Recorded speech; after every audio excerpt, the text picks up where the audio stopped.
Jokes TV fam, it's Sunday and we're live, we're live, hey, we're live, hey, we're live, hey, we're live. Tag somebody and press the share, Hey, we're live, tag somebody and press the share, hey, we're live, tag somebody and press the share, hey, we live, hey, we live. Welcome back for another episode of God's Got Jokes TV. Make sure you subscribe, rate, comment, and share this video on Instagram and YouTube. and make sure you follow us at God's Got Jokes TV on Instagram and on YouTube, and you can follow us individually. I'm at Portionality. And I'm at Jamal Rich Comedy. Hey, and so let's get into it. Today we've got a great episode for you today. Here's the rundown. We're gonna have some life updates. We're gonna do some in the headlines, and of course we're gonna do one of our favorite segments, What We're Watching. Yes, let's get into some updates then. Okay. Yeah, last week we told you guys we started our premarital counseling, and that continued this week, and we got into some really good exercises based on active listening and getting into specifics when you're communicating with your partner, because when I'm talking to Portia, I want her to understand where I'm coming from. Nobody wants to feel like they're not understood. And so you want to get real specific when speaking to one another and make sure you're listening actively. Repeat what the other person said to make sure that you digested what that person communicated to you. Yeah, and so like one of the important things when you're in premarital counseling, what you're gonna learn is you want to listen so that you're for understanding, not listening to respond or listening to be heard. A lot of times when people talk to people, they want to listen so they can respond to what the other person is saying. Facts. Rather than just listening for understanding so that they can be clear on what the person is trying to communicate or tell them. So, if I'm going to sit here and tell Jamal, like, hey, Jamal, maybe I need you to raise your voice up a little bit when we're doing our live so that everyone can hear you just as loud as they can hear me. Now, if Jamal decides to say, you know what, but I am loud, people can hear me just fine on the sound, he wasn't really listening to what I was saying. He was responding to respond, not listening to hear what I'm saying to kind of take that information in. But on the other hand, if I do say, okay, Portia, maybe I just need to project my voice a little bit more and speak from the diaphragm. Active listening. Yeah. Specifics. It's so important to be very specific with your partner when you're communicating. A lot of relationship issues are not because of just like little petty things. The little petty things happen to magnify because of lack of communication. Yeah, sometimes it's just something really small and minute, but because you didn't communicate and you didn't understand each other, you interpreted it the way you wanted to interpret it, and you just got angry, and it really wasn't that deep. Right, and we are learning so much about our communication styles and our communication preferences. So for me, I realize how specific I am not. A lot of times I think I'm very clear, and actually I'm not as clear as I can be. I'm clear when I'm doing written communication, but sometimes when I'm speaking, if it's not written in front of me, I may lack some details that could be very important for what Jamal might need. And sometimes I'm a little too specific. Sometimes I put Portia to sleep when I'm talking. Well, just kidding. I'm just messing with you. Yeah. But yeah, also, something happened this week. We were out driving through the neighborhood, looking at some really nice houses. And then I realized that I've been watching way too much HGTV. Well, we do watch a lot of HGTV. We watch a whole lot of Love It Enlisted. And I realized that my vocabulary is changing from watching so much HGTV. We were driving past a house and I was just like, oh my God, it's got such great curb appeal. And I've never used the term curb appeal in my life. That's such a HGTV term. Or saying wow, that's a really nice lot. Or know what? Who uses lot? It's or look at this property. Property. Or saying wow, that's a nice cape. Look at that raised ranch. Wow, look at that colonial. Wow, look at that Victorian house. It's wow, okay. It's a house, apartment, condo, mansion. Okay. Yeah. Or oh my God, look at the landscaping. The landscaping is just really great. Great landscaping. Oh my gosh, look at this place. So, all that is great. And it's so funny how you say, HGTV is changing your language. I realize that some of the things are changing for me too. As we've been doing our premarital counseling, as we've been talking and just like living life and just, going and navigating through, I've realized that I'm thinking more intentionally about, the kind of life that, that we are going to have, or the kind of life we want to live, right? So I've been doing a lot more divine discernment. Yeah, I have, especially over this last week. I've been thinking a lot more about the choices I've been making since we've been in this pandemic, who I want to be on the other side of this pandemic whenever it ends, but not even just waiting for it to end, but allowing myself to live into that now, right? I'm thinking about my life choices. I'm thinking about, living with purpose, on purpose. I'm thinking about the things that I'm good at, things I'm not so good at, things that I can grow in, things I can improve in, thinking about, what kind of career choices I want to make and career moves I want to make, now that I'm 30. I want to be more intentional and more mindful of certain things. I'm thinking about, my relationship with God and the time that I'm spending with God every day and my little quiet corner, thinking about health and my body and thinking about how I want to make sure my body stays in shape. So I'm doing a lot of this like careful divine discernment within myself and doing a lot more purposeful thinking. Portia's purposeful thinking. Ooh. Pondering. I like that. If you would. I've been doing some of that. Yeah, so that's my life update. Yeah, you go, girl. I'm trying. Yeah, do you, all right? While you got the time, make sure you do you. Okay, because it'll be a travesty for me to come out here and I'm raggedy. That's a big fact. They be like, sis, is your name Ann? Because you raggedy. Right, we can't have that. No. But let's get into some headlines. There was just some stuff that happened in the news this week. Oh my gosh, Jamal. There was so much stuff that happened this week. So in the headlines, okay, first and foremost, you may or may not have heard the sound bite by a presidential hopeful candidate, Joe Biden, former vice president of the United States, when our forever president was in office. Barack Obama, come back! Come back, Obamas. Lord have mercy. So yeah, and I am paraphrasing, and you gotta just, bear with me if I get it wrong, because I'm human. But Joe Biden said something along the lines of what Charlamagne the God in an interview about, if you vote for Donald Trump, you're actually not black. Like, if you don't vote for him and you vote for Trump, then you're actually not black. Along those lines. So I'm paraphrasing. Go, Google's your best friend. It'll bless you if you let it. Google the sound bite. This is the thing. We all get really, really mad and irritated around sound bites, but this is a really great example of why we need to go read the whole thing in context. Now, let me say this, or listen to the whole conversation in context. Joe Biden has done a lot of anti-45 tweets lately, and I've noticed that. I've taken note of all of the anti-45 dialogue he's been doing. Let me just say this. Anti-45 dialogue will not win the election. No. What we need, if you're trying to secure the black vote, first and foremost, you need to understand what's going on in our communities. Yes. You need to understand what we need, and you need to be able to communicate with us. Literally, communicate. Okay? Because you're doing a lot of this and not a lot of this. And, I get it. Biden is probably, it is what it is, right? I'm not saying, that I don't like Joe Biden. I'm not saying I hate him. I'm not saying any of that, right? I'm saying we got to hold him accountable on everything. If we're going to succeed, if we're going to get stupidity out of the White House, we need to be able to hold people accountable and hold their feet to the fire. In addition, speaking of presidential person 45, speaking of that person, they said that we open in churches. Ooh. And it's a mandate. Now, first of all, bloop, bloop, bloop, bloop, bloop, bloop, bloop. Oh. As a pastor, preacher, practitioner of the gospel of Jesus the Christ, okay? Jesus the Christ, okay? Yeshua HaMashiach, okay? Jesus, okay? Okay. Let me tell you something. Tell me. It is not safe if your church is open. Come here.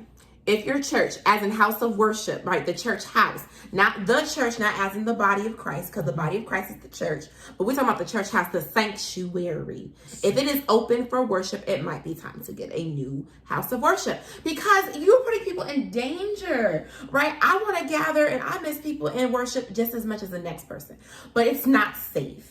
And so until it is safe and the numbers are safe, and until your pastor has discerned, I think, we need to just be a little bit more cautious and use our wisdom and discernment. Just don't be going up into church. You feel me? Mm-hmm. Yeah, that's not okay. It's not safe. It ain't safe. It ain't safe. It ain't safe. It ain't safe.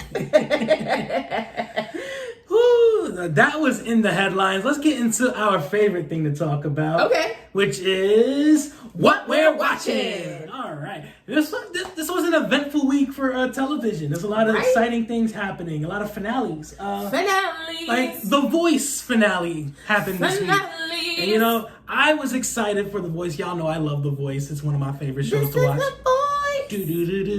And I was extremely excited this year because black folk, we had the mathematical advantage. For the title. It was 5 people in the finale. 3 of them were black. Y'all, we was 3/5 in that finale. Like, for real. 3 out of 5 was and us. Super talented people too. Like really phenomenal singers in the finale. Phenomenal. And the winner ended up being this guy named Todd. And Pastor Todd. Yeah, Pastor Todd. Yeah, it's a white man named Todd. With like 6 kids. 6 kids. Something like that. Yeah, he won, and for some reason a girl named Tanisha and a man named Thunderstorm did not win. And Cam West didn't win. Fun fact, the 3 black people came in 2nd, 3rd, and 4th place. That's interesting. Yeah, and then Micah, whose name is in the Bible, came last. Yeah, he came in 5th. I care about the black people. I was rooting for them. I was rooting for everybody black. Right, exactly. Who did you want to win? I low-key wanted Thunderstorm to win. You did? Because he has a really cool name. Yeah, he does have a cool name. He has a sister named Praise Jesus. He does have a sister named Praise Jesus. I love that. It doesn't get any more Christian than that. It doesn't. Like, their house as a whole is like super Christian. I actually was really, a part of me was rooting for Tanisha. Strong black woman, like literally, like she's this amazing black woman. She's a phenomenal mom. Yeah, and has an incredible journey on The Voice. But I really kind of wanted Cam West to win. Another cool name. Yeah, Cam West. I was down for Cam West. I really liked him. He's like everything we wanted John Legend to be. Yeah. I was rooting for, that was like black on black. So I was rooting for Cam West and John Legend. It was black on black. Yeah. And then after that, I was like really like, I was rooting for Thunderstorm too because it's like, Nick Jonas, because he still gets jealous. Yeah. Shout outs to everybody in the finale. It wasn't an easy show to do this year. Shout out to Todd for winning. Who can sing, by the way? Oh, yeah, he can't sing. I'm just disappointed because I wanted a black person to win. That's right. We want black people to win everything. That's right. But speaking of black people winning, on Wednesday was the Masked Singer finale. And wouldn't you know it, the Night Angel was Candy Burris. Not to your surprise, you called it weeks ago. I did. It was like as soon as she opened, you couldn't see her open her mouth, but like as soon as the Night Angel started singing, Portia was like, that's Candy. Hello, I know Candy. Okay, first of all, I love Atlanta Housewives. That's 1. 2, Candy. I like Escape, and I liked Candy's solo songs. And I realized as soon as you open her voice, I was like, wow, it's Candy, and Candy is singing songs that fit her voice.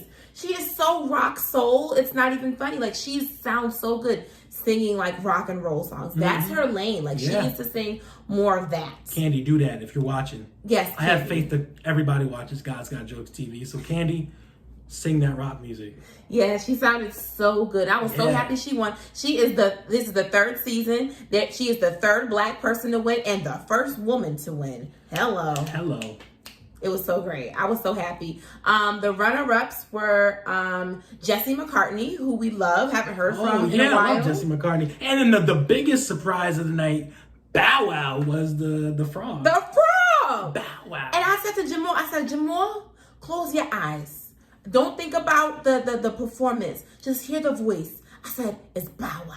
And then I heard the voice, and the voice said, 106 in Park, and I was like, wow, it really is Bow Wow. Yeah, it was so good to see him. You know, I hope this really boosts his career.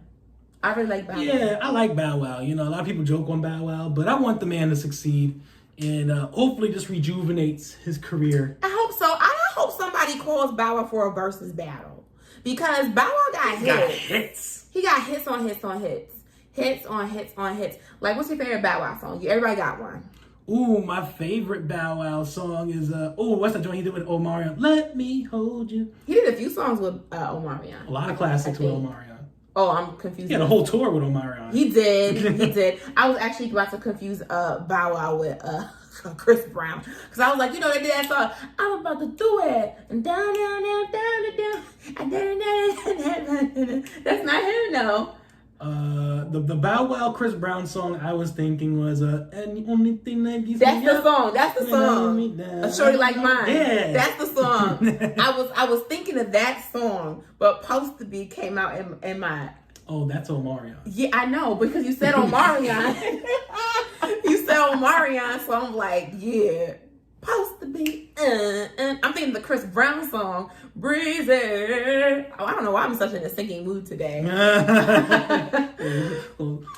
Lift every voice and sing. Lift every voice and sing. Figaro. I'm just kidding.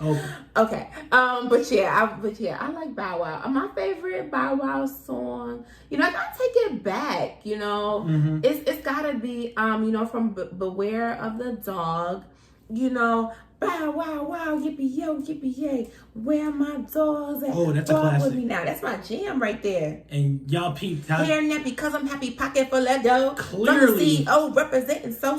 She was one of the teenagers swooning over Bow Wow because she didn't just name the song; she named the album, the track number. She knew all the lyrics. It might have been track 3, maybe. You have to fact check. I don't remember the track listing like that anymore, but I knew it at a time. Clearly you knew it. I still know it. I was at FYE. We were at FYE. No. Circuit City. I remember Circuit City. That's where I got it from. Communicating real specific when it comes to Bow Wow albums. That's all I'm saying. So that represent that. So that. You remember that song? I do. Little Bow Wow. You just don't know.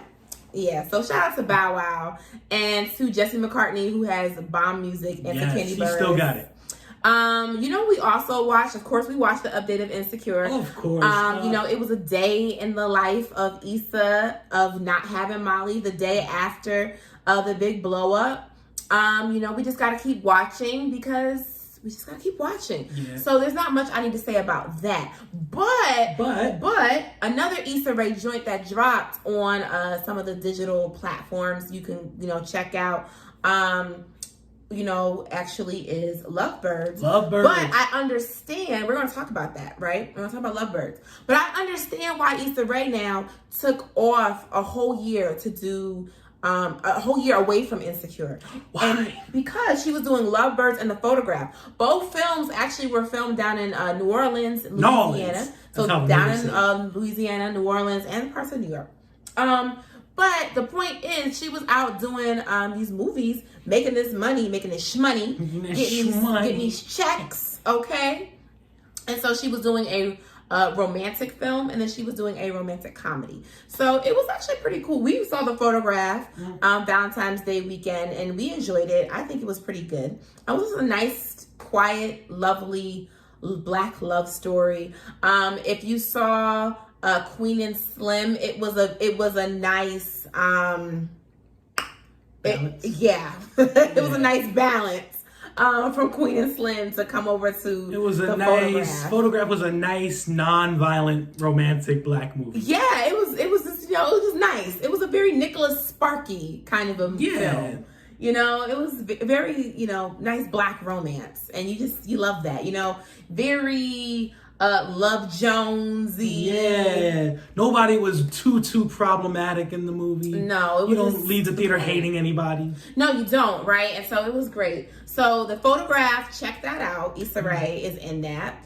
And Lakeith is in that as well. Oh, yeah. And you gotta check out Lovebirds. And so we've seen some mixed reviews. It just came out this past Friday. It dropped on Netflix, and so we've seen some mixed reviews, but we watched it. So Jamal, what do you think about it? I enjoyed it. I enjoyed it. Anytime I see a romantic comedy, I don't set the bar too high. Ooh.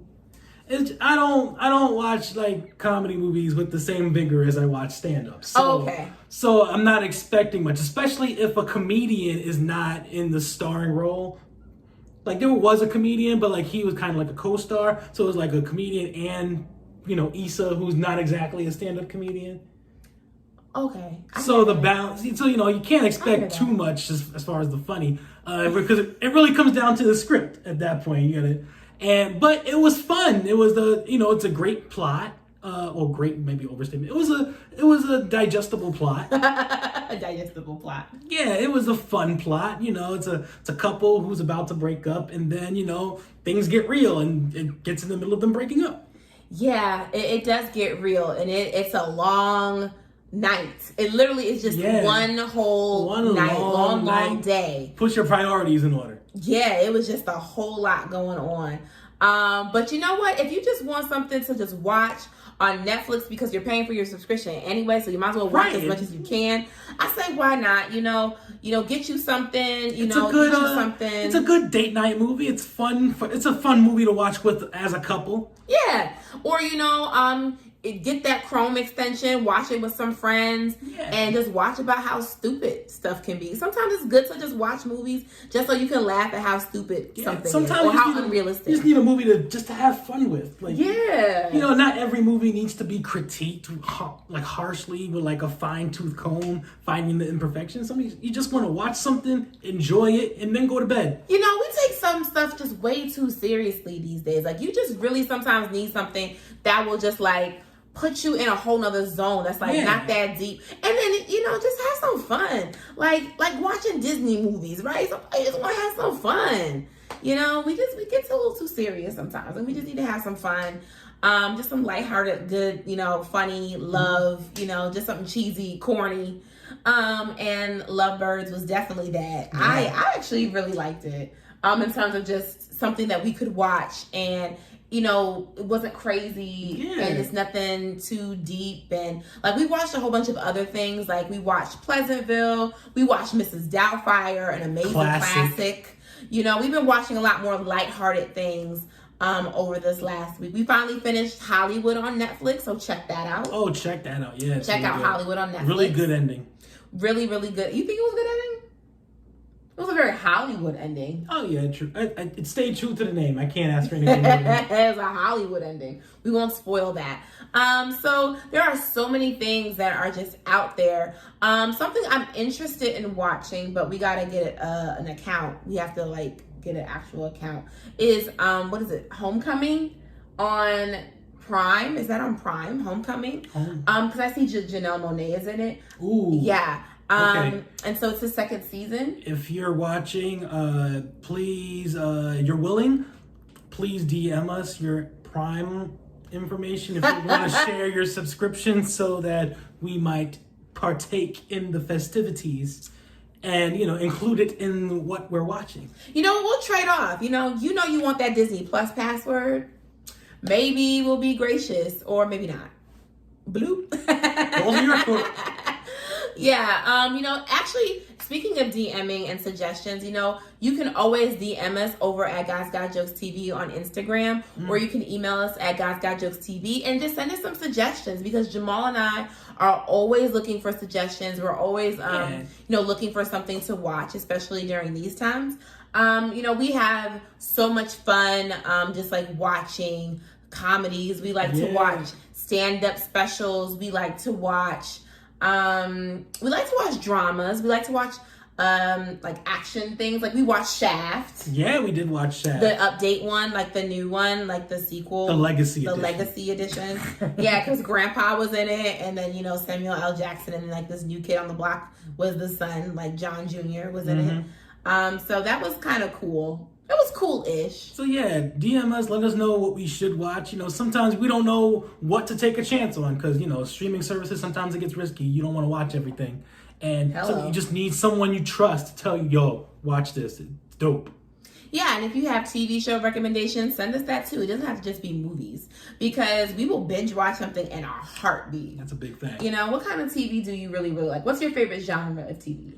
I don't know if I have a favorite genre, but I like anything that has that can help me suspend my disbelief. So sci-fi, action, fantasy, or just anything with a really good story. Yeah, me too. I really, really like things that are, you know, suspenseful. There we go. Suspenseful. And I really like things that are like fantasy. So like, I like vampire things, believe it or not. Like, I really like vampires. So I like Blade and Van Helsing and Twilight. I like vampire stories. So like, that kind of stuff is like cool to me. Are you making a face? Were you making a face? Yeah, you're talking about Twilight. You know, whatever. Like, I like that kind of stuff. Like, I really do. You know, I like Castlevania as a game, you know, as a kid. So, you know, I like vampire-y things. You know, there's a Castlevania TV show. Yeah, you know. We should watch it. For what we're watching. We should watch it. So, yeah, there's all kinds of just, like, things that we enjoy. So yeah, give us some suggestions. Let us know what you're watching, and we can have some dialogue and have some fun. Some fun. Hey, some fun. Tell us what you're watching so we can have some fun. Hey, tell us what you're watching so we can have some fun. Tell us what you're watching so we can have some fun. Hey. So, sounds like that's our show, Jamal. That is our show. That is our show. Thank you guys for tuning in. We enjoy having you each and every week. Once again, make sure you like, comment, subscribe, and share. And follow us on Instagram at God's Got Jokes TV. And follow us individually. I'm Jamal Rich Comedy on the Instagram.